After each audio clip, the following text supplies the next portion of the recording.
And I didn't capture any of that. No. No. Ripped off. Real shame. And it was absolute champagne podcasting. Yeah. Yeah. It's like the old Doctor Who episodes that have been taped over, never to be seen again. Yeah. We were on topic. Yeah. We didn't stumble over anything we were saying. No. We kept within, like, a reasonable time. All right, you ready? Yeah. Good. Yeah. All right. Colin had a problem and a microphone to spare. Thomas took it up and so the podcast went to air. For weeks and months they trolled through every single DVD. They've unwrapped all the ones they can and now they're cellulose free. Now they're cellulose free. Hello, dear listener, and welcome to Cellulose Free. My name is Colin, and with me, as always, is my fellow film watcher, compadre and son, Thomas. Hi, hello. What have you been up to? Just having a bit of a rough go of it. Right. Which is why we were off last week. And I'm not really going to go into details, otherwise we'll be off this week. We will. And that wouldn't be ideal. No. No, don't pick at the scabs. Yeah. Yeah. I do have some updates on things that we've talked about on the podcast and that aren't really news to Colin, but, didn't come up when they should have. First of all, the hole in our front yard is still filled with useless loam, and the grass is now growing out the top of one of the traffic cones that have been placed nearby to alert people of the useless loam in the hole in our front yard. And I've been trying to remember what it reminds me of. Yeah? Yeah, there's a certain cartoon character that I seem to recall sort of had a... do go on whilst I try out a possibility here. We suspect from what we've been told that they're waiting for it to dry out so they can do it properly, but it hasn't really dried out because it's been raining a lot. It has. It's been wet. Wetulous it has been. And so definitely not going to see any movement on that front this week either. Speaking of weather, we do again apologise for the wind. There's absolutely nothing we can do about it. So if you can hear it in the background, that is pure Tasmanian wind. Speaking of infrastructure, some months back, if you can recall, we had a debacle with running Ethernet cables under the house, and it didn't seem to have solved the problem that we were having. Turns out, maybe... a few weeks ago, I bought a $12 adapter that just plugs into the wall and points upwards, and that solved the problem. Yeah, it's all about the angle of the dangle. Yeah, the cable seemed to have been bent in some way, and now it still bends a little, but it's considerably less, and now we're getting what was advertised and more because we were recently upgraded to gigabit internet, which is, even for an 8-member family that uses the internet rather a lot. Yeah. But not particularly demanding a lot because it's complete overkill. Yeah. Yeah. Yeah.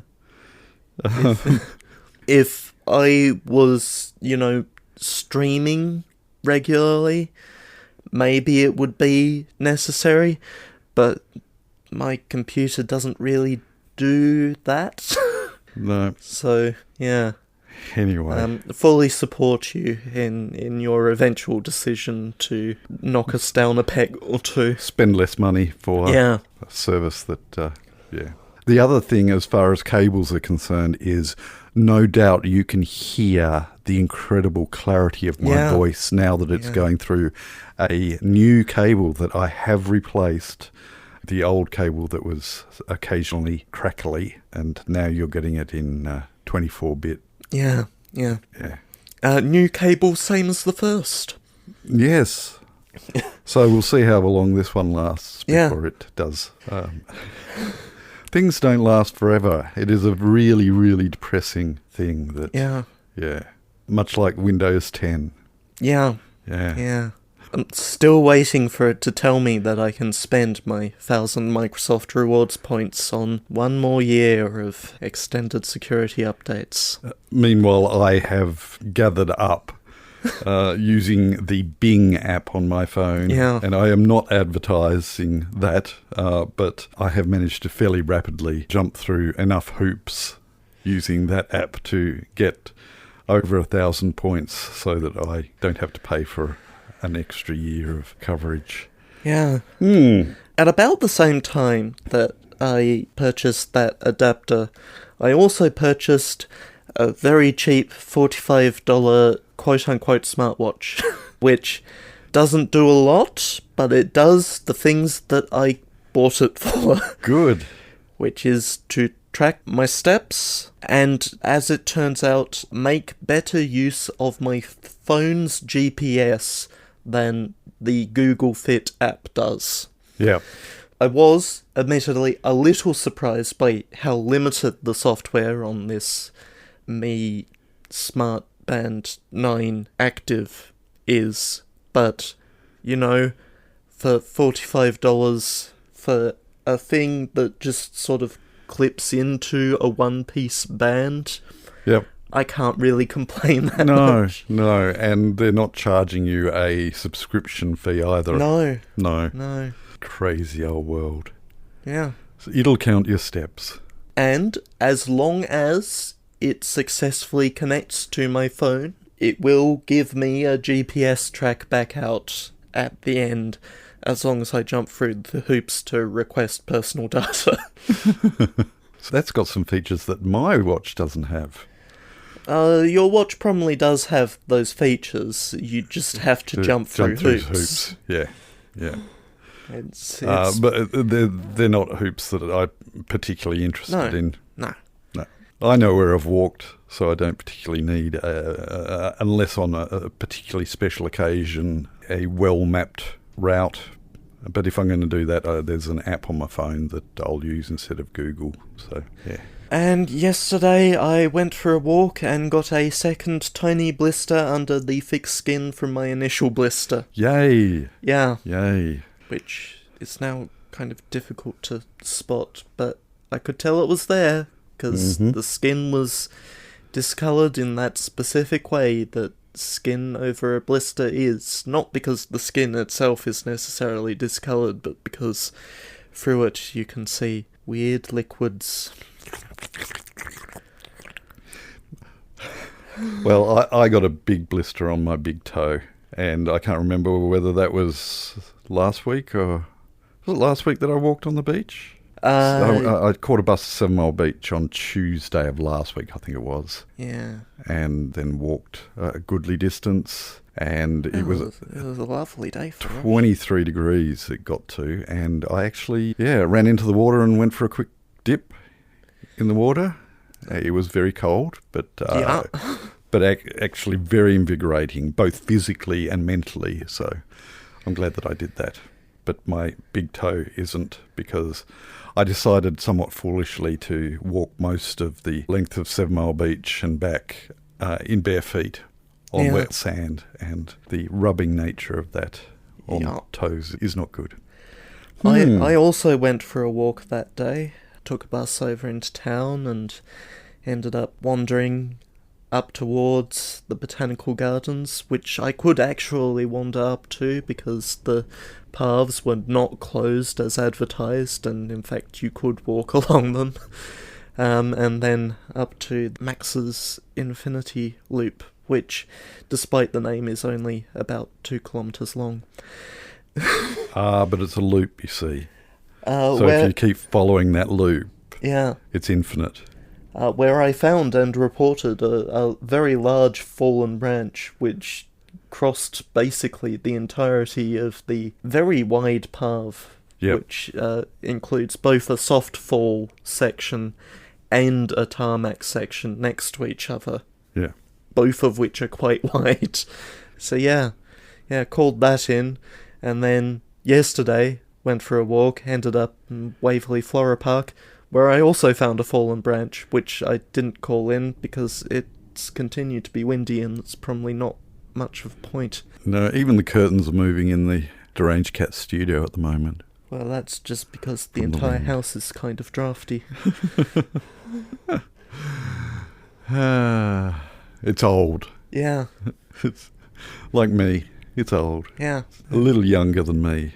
I moved in here when I was teeny tiny. But one day we'll replace all of the windows and it'll just be the other parts of the house. I like this wee business. Cool. Okay. One day the owners of this house will replace all of the windows and it'll just be the other parts of the house that are drafty. Where to begin? Yeah. Where do we begin? We should probably begin with a podcast. Yeah. Oh, I do have one more thing to add. Yes, I did get caught up in the Rapture yesterday. Oh, yeah? Yeah, but I grabbed onto a drinking fountain in the mall and hung onto it for dear life. So, yeah, that's why I'm still here. Yeah. Otherwise, there would be no podcast. Yeah, that's dedication. Obligations is, absolutely.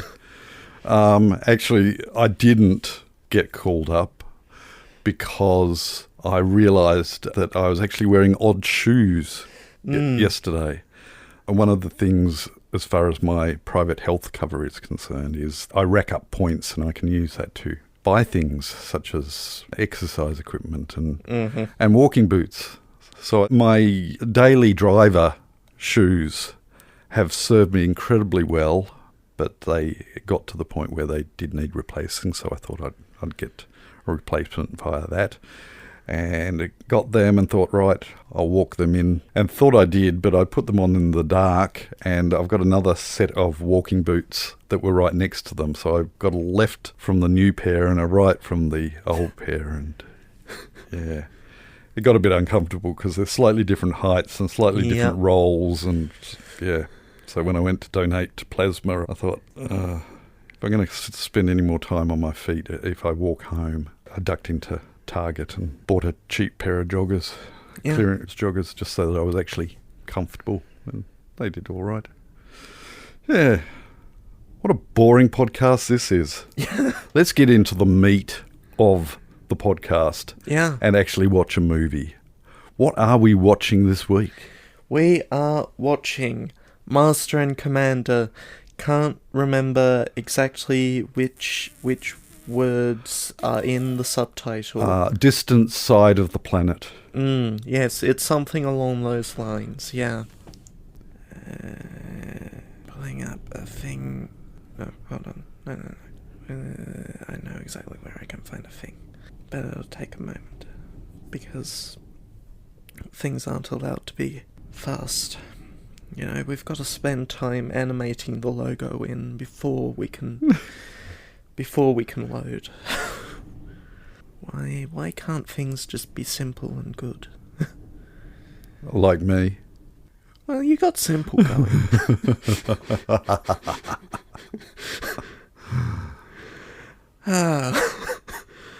Okay. I do have a description if you'd like it. Yes. What is the name of the film? What are we watching this week? Master and Commander, The Far Side of the World. Please, Thomas, would you tell our dear listeners what this film is all about, according to Disney Plus? Where we'll be watching it. Yeah. We've got the one-sentence version? No, I have the paragraph. Wow. Just had to click details, where I found details. Please, give us some details. Set during the Napoleonic Wars, the film is the story of Captain Lucky Jack Aubrey, renowned as a fighting captain in the British Navy, and ship's doctor Stephen Maturin. Their ship, the Surprise, is suddenly attacked by a superior enemy. With the HMS Surprise badly damaged and much of his crew injured, Aubrey is torn between duty and friendship as he pursues a high-stakes chase across 2 oceans to intercept and capture his foe. It's a mission that can make his reputation, or destroy Lucky Jack and his crew. Any predictions as to what's going to happen there? You haven't seen it? I haven't seen it. Right. Are probably going to be successful. Usually in films, we shall see. Protagonists get what they're after, or at least something similar. What they deserve. Yeah, right. yeah. We are, as mentioned earlier, that's what I said, isn't it? watch it on Disney Plus, and we're going to watch it and then come back and talk about it. So we shall catch you on the flip side. Turn the boat over. Blub, blub, blub, blub, blub, blub, blub, blub. Blub, blub, blub. Hey, did you know, with a kayak, if you flip a kayak over, you can then wear it as a hat because it becomes capsize? You mongrel.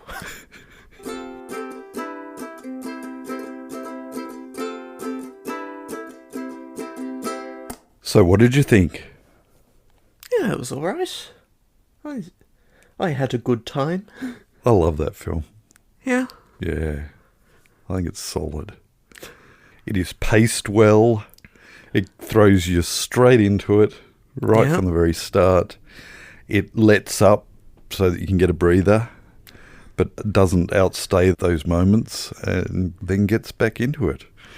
It's not a particularly deep film. No. But it ticks so many boxes as far as achieving what it set out to achieve. I think it very definitely did that. Daniel was sitting in and immediately took issue with the characterization of Napoleon's position in the wars at the time of 1805. Of course, there's a bigger issue, which is that the HMS Surprise was sold off and scrapped in 1802.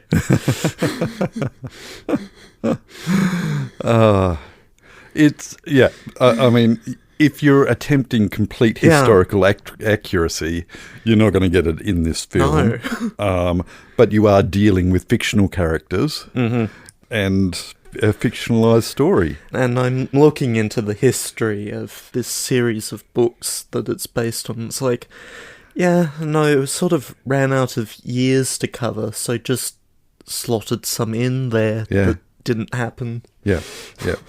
Yes, you've got the canonical book of everything that happened during that period, and you open up some pages and you find pieces of paper slotted in, and that's what they just produced the books in chronological order and then ran out of war. And yes, the visits to the Galapagos Islands, it's almost a, dare I say, parallel universe type of deal happening here. Yeah, you can't think too much about it other than the fact that it's larger than life superhero stuff set firmly on the waters and within the period.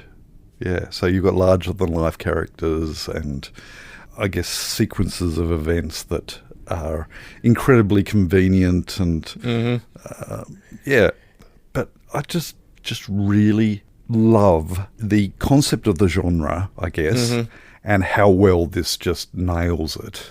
And I think we'll possibly touch on that a little bit more later on in the podcast, so I will leave it at that.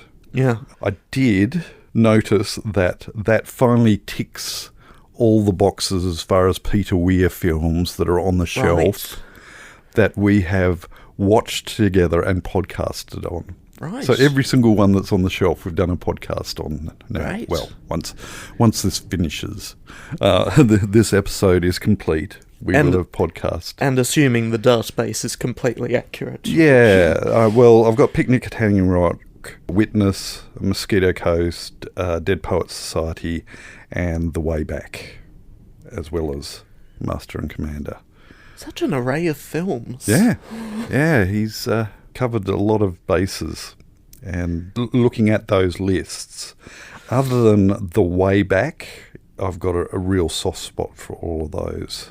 Yeah, I think The Way Back, I don't remember terribly well, but felt it a little contrived, if I remember rightly.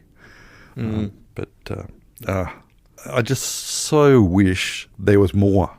The genre really has so much life left in it. And I think I said last week that even watching the odd bit of Jack Sparrow Pirates of the Caribbean. Pirates of the Caribbean. Yeah, that will, I guess, scratch an itch if it gets really, really itchy. But I just want so much more, some of this. One thing that I did recall, and it could be a false memory, I think I saw this with dear listener Helen at the cinema. I know that I saw this at the cinema when it first came out. And I think it was with dear listener Helen. And I remember at that, so this came out in 2003. Mm-hmm. And I vaguely recall at the time thinking, finally, CGI water has come of age. It is convincing. Now, I recall watching, and I didn't do it. I was planning on watching through the credits, but I think I came to the conclusion that, look, at least as far as comping in people floating in the waves and what have you, it was incredibly convincing that we were stuck in the middle of a storm around in Cape Horn, and that was certainly helped by incredible sound and incredible cinematography. Both of those it won Academy Awards for. It was nominated for Best Film that particular year as well, but didn't get it. But the sound and the cinematography, just absolutely superb. Enough so that you could almost get seasick watching it. You could just feel the rolling and the rocking and the splashing of the waves. Just, yeah, I love it. I just really do thoroughly enjoy that film. Do you have anything else you wish to say? No, I don't think so. There's a lot of people who really love this film and do wish there was more of it. Mm-hmm. But it just sort of, it did okay. Yeah. It had a budget of around 150 million and it pulled in about 200 million, which... A bit tight. And I can imagine it would not have been an easy film to make. No. And with that return on investment and those challenges, I can understand why they didn't go back for more. I suspect that Russell Crowe, I suspect he'd go back for more. Yeah.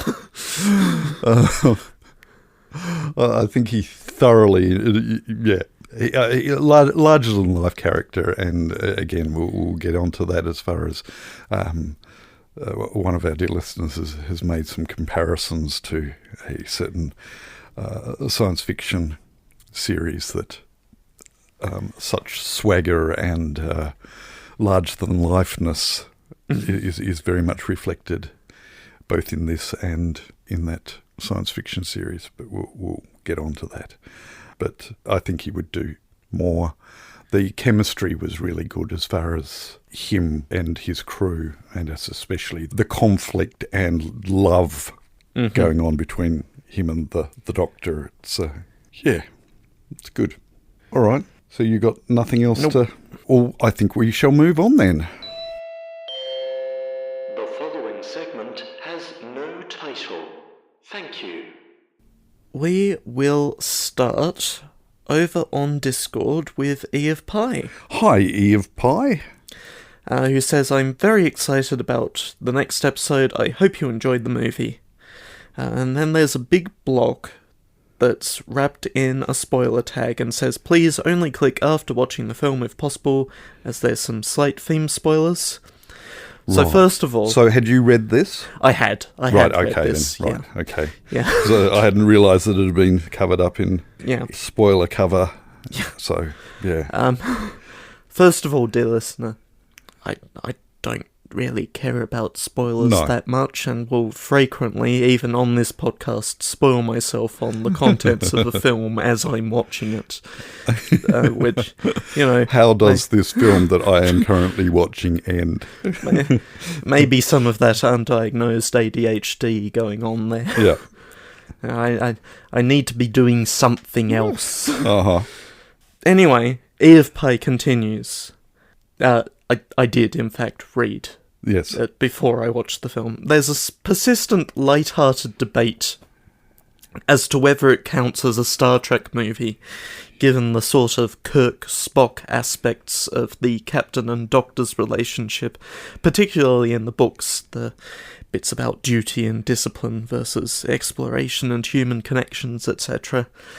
It's not really that it's a Star Trek movie, of course, it's just that Trek and Hornblower and Aubrey Maturin are all part of a broader tradition, but within that tradition, these books and this movie sit closer to the Trek area than, say, David Weber's Honor Harrington does, I think. Yeah.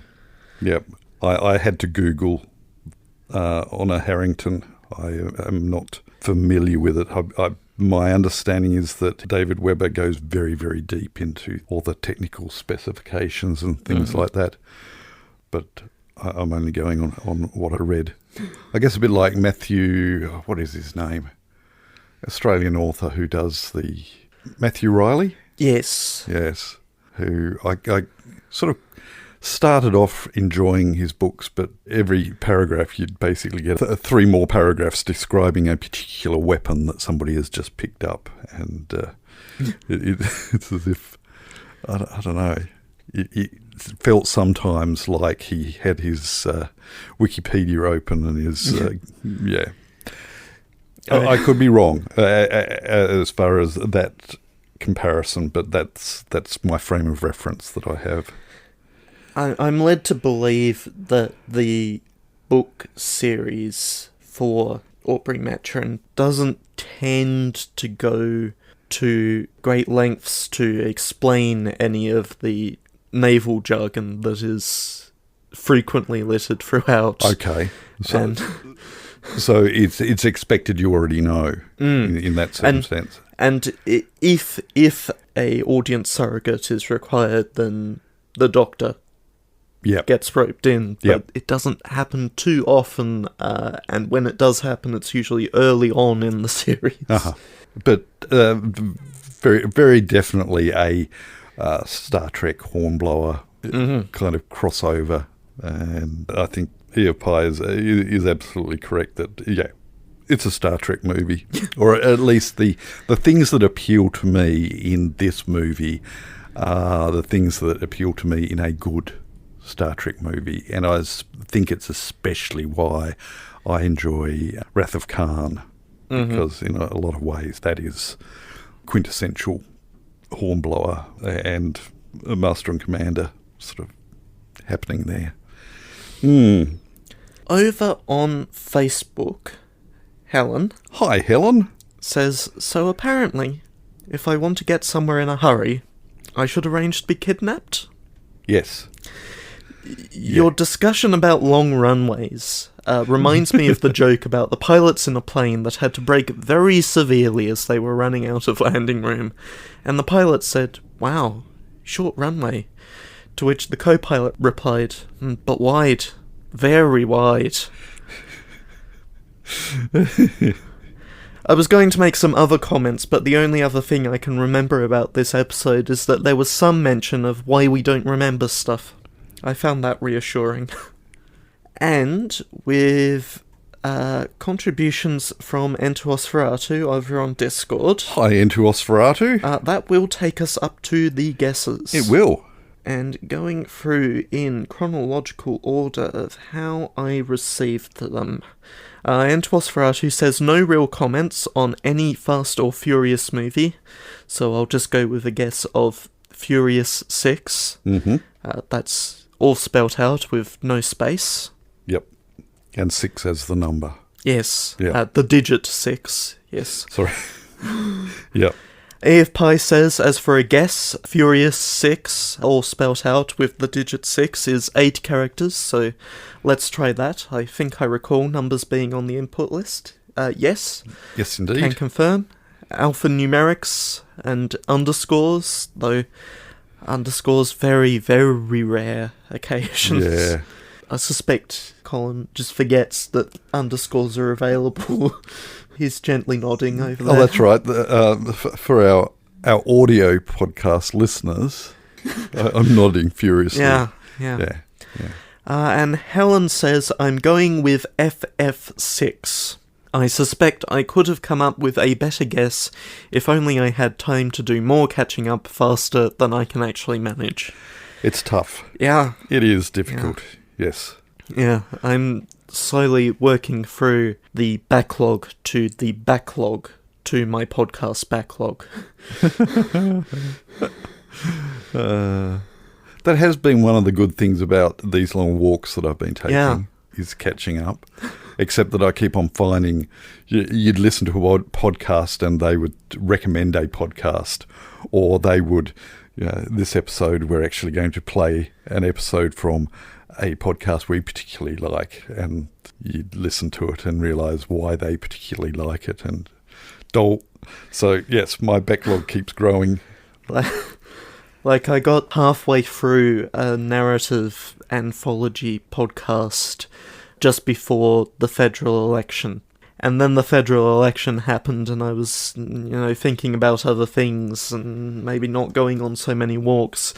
And now the other half of that narrative podcast is underneath a short list of podcast episodes that I want to get to as soon as possible, which, as it turns out, is not particularly soon. No. That sort of happened with me with the one that you recommended. Right. Set on this... Wolf 359. Wolf 359, yes. I got distracted from that and have found it difficult to get back. And it sort of changed direction slightly and suddenly got a whole heap more characters. Yep. And so the flavour changed for me and I didn't quite like the taste as much. It definitely has a turn about a season in. Yeah, and so I sort of lost interest on it anyway. Yeah. No, fair enough. If you were liking it one way and then it changed. Yeah. So, thank you everyone. Oh, except we haven't declared... We haven't declared a winner yet. We haven't declared a winner.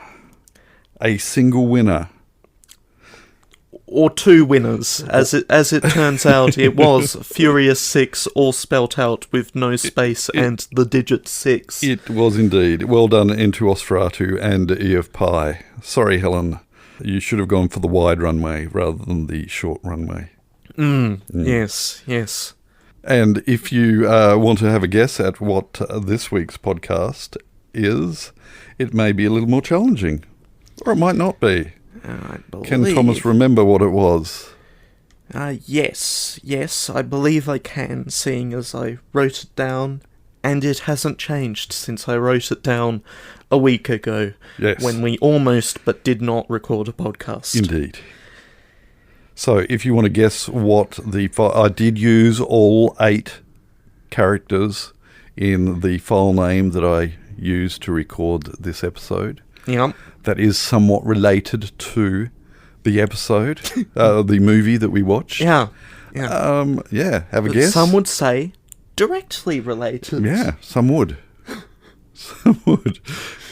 Please send in your guesses on the channels that you're familiar with or are mentioned at the end of the podcast. You usually do this bit, Thomas, and I'm floundering. But also, film suggestions. Yeah. Any other comments on our comments or on the film that we've watched? Yeah. If you've seen Master and Commander, what did you think? Yeah.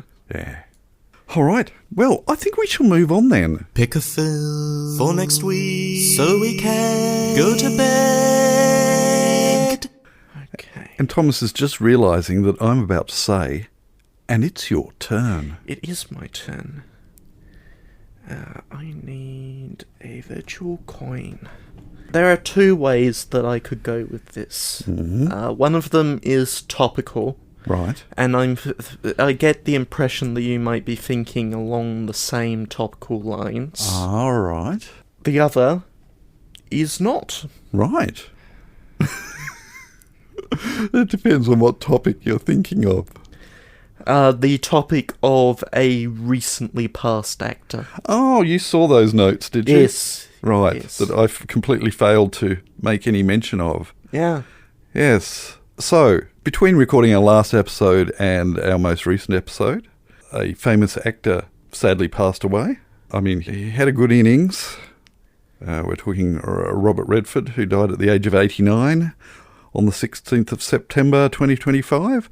We have watched a number of his films, including The Sting, Sneakers, and All Is Lost.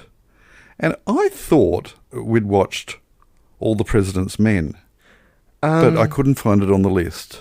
No. So I don't know how that happened. No, I suspect that it came up during the interlude. Ah, exactly right. I think you're absolutely right there.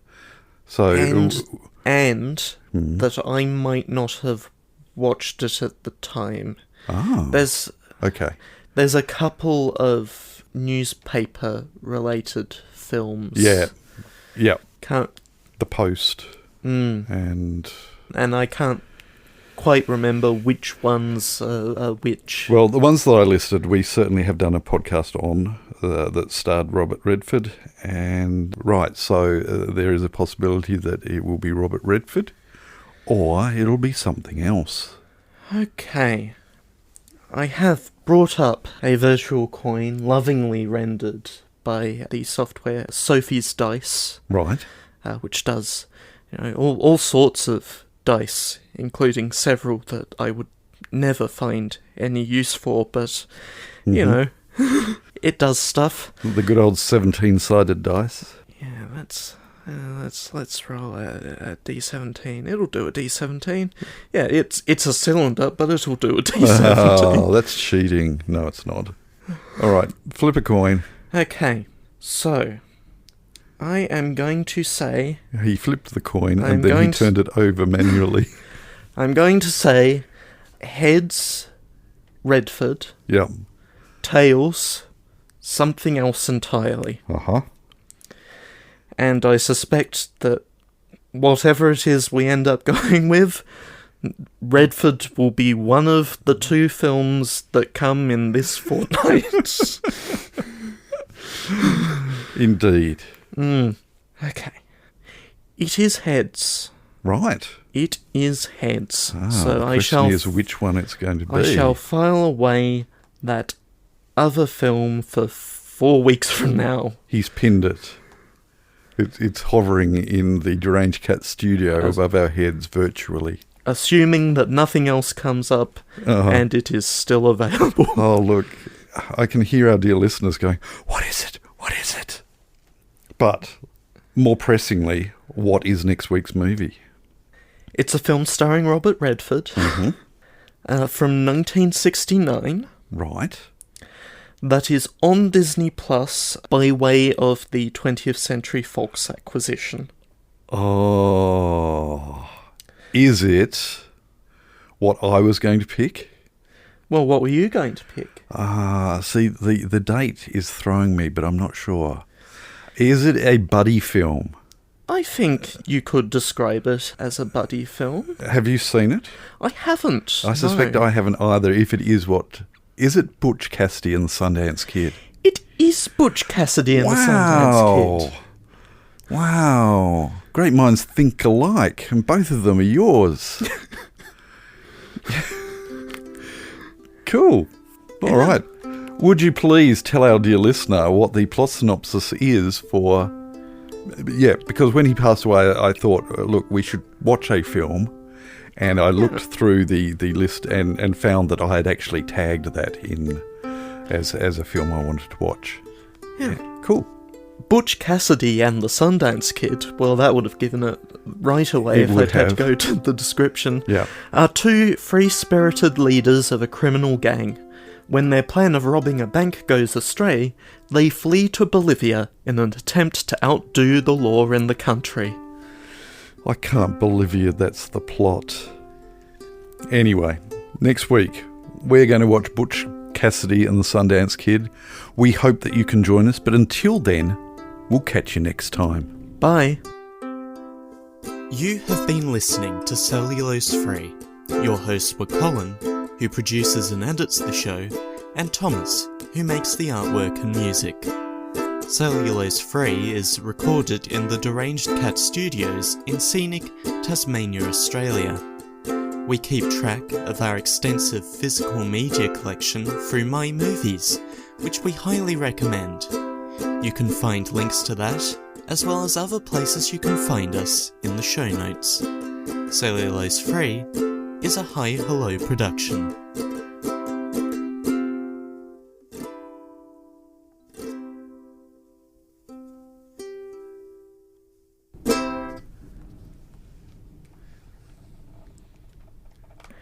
Gee, well, if I'd just gone with the other film, we'd be watching Butch Cassidy and the Sundance Kid a week later, wouldn't we? Would, if you'd gone for the other one. Yeah. Yeah. But now you have to make a choice next week. I'm intrigued. Yeah, thanks. Thanks, you took my choice. Wow. You mongrel. Hey, I got one in this episode. Yay. Except I'll edit it out. No, I won't.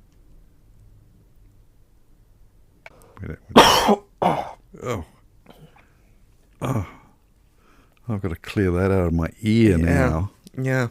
Sorry for spitting phlegm directly into your ears. Into my ears, yes.